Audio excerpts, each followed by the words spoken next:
कि हमें सोचना पड़ेगा कि इनको क्यों हमें आफत के लिए बना डाल दिया है इन्होंने, कि जब आप मंदिर बनते हैं तो उनके लिए बहुत सारा पैसा देते हैं, तो इस पर इतना जो टैक्स लगाया है इसको क्यों जल्दी से जल्दी माफ़ नहीं कर देते। हम खो न जाए फिर कहीं दुनिया की भीड़ में, हम खो न जाए फिर कहीं दुनिया की भीड़ में, बाबा के जैसा धरती पे होगा न फिर कभी। बुद्ध विहार समिति के समर्थन में महिलाओं ने अपना पल्ला जो है भारी किया है, महिलाओं ने जो है कमान संभाल ली है। मैडम, किस तरह देखते हैं इस पूरे मामले को? मैं समझती हूँ कि इस मामले को जो है सरकार जल्दी से जल्दी हमारा फैसला सुनाए, और जो ब्याज लगाया है इसके ऊपर, तो ये सिद्धार्थ बुद्ध विहार है, इस पर जल्दी से जल्दी इसको माफ़ करे, और जो इनका मूल है, जो इनका मतलब पैसा है जो मेन, उसको ले और हमारे ये सिद्धार्थ बुद्ध विहार को कर से मुक्त करे। ऐसी सिचुएशन क्यों बनी है? क्या क्या कारण रहे कि इनको पता नहीं चला कि 4 करोड़ रुपए का कर्जा हमारे ऊपर चढ़ गया है? वो ये गवर्नमेंट की तरफ से कुछ तो गलतियां हुई हैं कि इन्होंने पहले से क्यों नहीं इन्होंने बताया जी। अगर ऐसी कुछ पेमेंट थी इनकी तो उनको पहले से भी नोटिस देने चाहिए थे, क्योंकि एक साथ इन्होंने नोटिस कैसे भेजा? तो ये तो लगता है कि सरासर नाइंसाफ़ी है बुद्ध विहार के साथ, जो हमारी बौद्ध धर्म की, जो हमारे सारे जहाँ पर महापुरुषों की विचारधारा को हम लोग जन जन तक पहुँचाने का काम करते हैं। अगर हमारे बौद्ध विहार नहीं रहेंगे, आज हमारा एक बौद्ध विहार है, और भी बौद्ध विहारों पर ये संकट आया हुआ है, लेकिन हमारा जो बुद्ध विहार है हम इसको ऐसे तो जाने नहीं देंगे ना अपने हाथ से। तो अगर उनका जो हम शांतिपूर्ण तरीके से अपने जो हमारी गवर्नमेंट है हम उससे अपील करना चाहते हैं कि हमारे बुद्ध विहार को जितनी जल्दी हो सकता है उसको जो है एक कर से मुक्त करे। अयोध्या में खुदाई चल रही है, वहाँ पर बुद्ध के अवशेष निकल रहे हैं, उसके बावजूद सुप्रीम कोर्ट कह रहा है कि वो राम मंदिर है। 1 करोड़ रुपए, 1000 करोड़ रुपए का अनुदान सुप्रीम कोर्ट ने कहा है कि सरकार उनको देगी, और यहाँ पर 4 करोड़ रुपए के ऊपर इसको तोड़ा जा रहा है। देखिए, जहाँ तक कि जो हमारी गवर्नमेंट के जितने भी हमारे यहाँ पर ये हैं, मुख्यमंत्री हैं या हमारे राष्ट्रपति हैं, तो अब विदेश में जाते हैं, वहाँ से पैसे भी आते हैं, सब कुछ होता है, लेकिन यहाँ पर आने के बाद जब बुद्ध के जो हमारे स्तूप बने हुए हैं, बुद्ध विहार जो बने हुए हैं, उन पर जो है जो आपत्ति जो आई हुई है, तो उसको संकट से निकालना बहुत ज़रूरी है कि हमें सोचना पड़ेगा कि इनको क्यों हमें आफत के लिए बना डाल दिया है इन्होंने, कि जब आप मंदिर बनते हैं तो उनके लिए बहुत सारा पैसा देते हैं, तो इस पर इतना जो टैक्स लगाया है इसको क्यों जल्दी से जल्दी माफ़ नहीं कर देते, बल्कि दान देना चाहिए सरकार को। तो इनके लिए सहायता करनी चाहिए, जो मूल है उसमें से जितना भी हमें कर सकते हैं सरकार को, जितना उनको जो ये करना चाहिए कि इसको माफ़ करें। अच्छा, राम मंदिर के लिए आरएसएस के कार्यकर्ताओं ने घर घर जाकर चंदा भी लिया, आपके यहाँ पर भी आए होंगे। हमारे समाज ने करोड़ों रुपया उनको चंदा दिया है, क्या हमारा समाज अपने बुद्ध विहार के लिए चंदा नहीं दे सकता है? क्यों, देना चाहिए, लेकिन हमारे लोगों को जाना भी चाहिए। हम उनको दे देते तो हमें भी लेने जाना चाहिए, क्यों नहीं जाना चाहिए?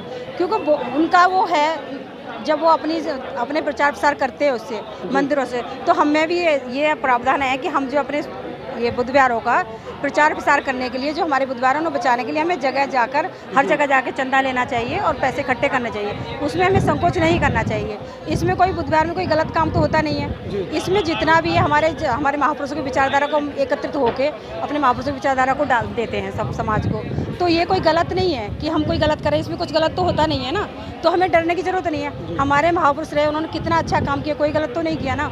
उन्होंने शिक्षा की जितनी भी ज्योति जलाई है हमारे महापुरुषों ने जलाई है, जितनी लड़ाइयाँ करी हैं, हर चीज़ के लिए संघर्ष किया है, रोटी कपड़ा मकान शिक्षा, बच्चों की पढ़ाइयाँ, बेटियों की पढ़ाई, मतलब जितने राष्ट्रपिता ज्योतिबा फुले हैं, बाबा साहेब हैं, कबीरदास जी हैं, जितने भी हमारे महापुरुष रहे हैं, उन्होंने सब ने कितनी मेहनत से यहाँ तक इस कारवां को लाए हैं। और हमें अगर ये बुद्ध विहार जैसी हमें जगह मिली हुई है, तो सरकार का दायित्व बनता है कि इनकी सुरक्षा करे, ना कि इन पर कोई टैक्स या कुछ किसी तरह का पेमेंट का हमारे पर ये करे कि तुम्हें ये देना है। और अगर हमारे गरीब लोग हैं, कहाँ से लेकर आएंगे? इतना नहीं है हमारे पास इतने पैसे जो हम दे सकें किसी को।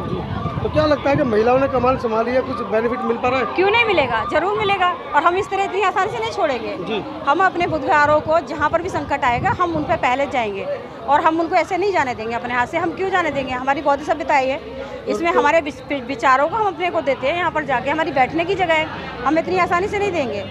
तो रोज़ आप 200-250 की संख्या में यहाँ पे आकर हाँ जी। अपना कार्यक्रम भी प्रस्तुत कर रही हाँ जी। हैं, बुद्ध विहार की सुरक्षा भी कर रही हैं, तो किस तरह के निष्कर्ष निकल कर आ रहे हैं? देखो अभी तो पैसे भी इकट्ठे हो रहे हैं, हमारे जो खाने का जो रहता है उसको भी हम पूरा कर रहे हैं और सरकार से अपील भी कर रहे हैं। तो हम शांतिपूर्ण तरीके से अपने बौद्ध विहारों को बचा के रहेंगे। सिद्धार्थ बुद्ध विहार को जो भी प्रॉब्लम आएगी हम सारे मिलकर जो है इसके सॉल्व करेंगे। आपकी महिला मंडल भी है, पूरी गायकी की टीम है? हाँ जी, पूरा तो कुछ है। हमारे दर्शकों के लिए कुछ सुनाएं। बाबा साहेब है हमारे, तो बाबा साहेब जैसे मसीहा अभी तक कोई आया है नहीं है और ना ही आ सकता है, तो उन्हीं के ऊपर मेरा ये सॉन्ग है।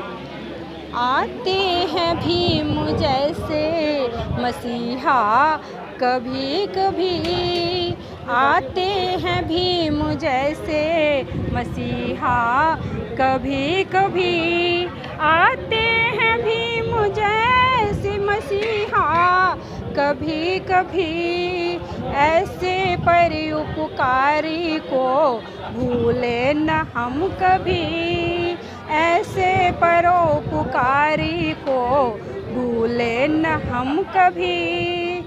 कहने सुनने पढ़ने का अधिकार भी न था, कहने सुनने पढ़ने का अधिकार भी न था, आज़ादी दी है भीम ने जाने हैं हम सभी, आज़ादी दी है भीम ने जाने हैं हम सभी, आते हैं भीम जैसे मसीहा कभी कभी, मनुवादियों के जाल से हमको निकाल कर, मनुवादियों के जाल से हमको निकाल कर, तोड़ी हैं दासता की बेड़ियाँ वो सभी, तोड़ी हैं दासता की बेड़ियाँ वो सभी,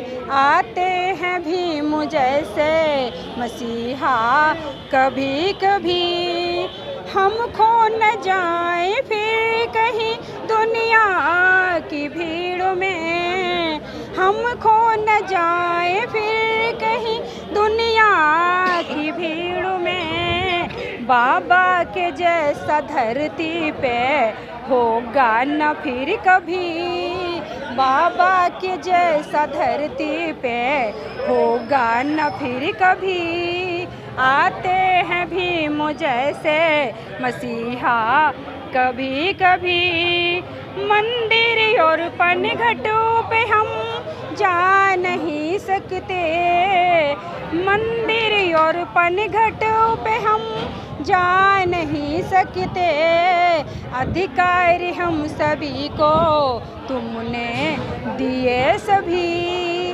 अधिकार हम सभी को तुमने दिए सभी, आते हैं भीम जैसे मसीहा कभी कभी, आते हैं भीम जैसे मसीहा कभी कभी, ऐसे परोपकारी को भूले न हम कभी।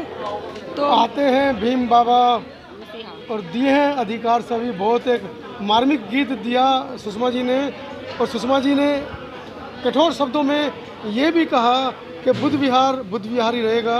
उन्होंने अपील भी की है सरकार से और एक चेतावनी भी दी है कि इस हवा को जल्द से जल्द शांत किया जाए। आपको क्या कहना है सुषमा जी के वक्तव्य के बारे में कमेंट सेक्शन में ज़रूर लिखें। धन्यवाद।